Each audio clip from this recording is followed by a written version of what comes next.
Hello guys, welcome to my YouTube channel. Please don't forget to like, subscribe, click the notification channel for more update. Thank you.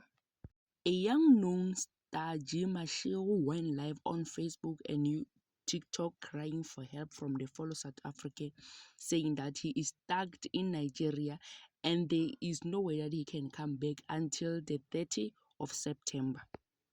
He then went to Facebook and posted a status that says, "I hate my Sega."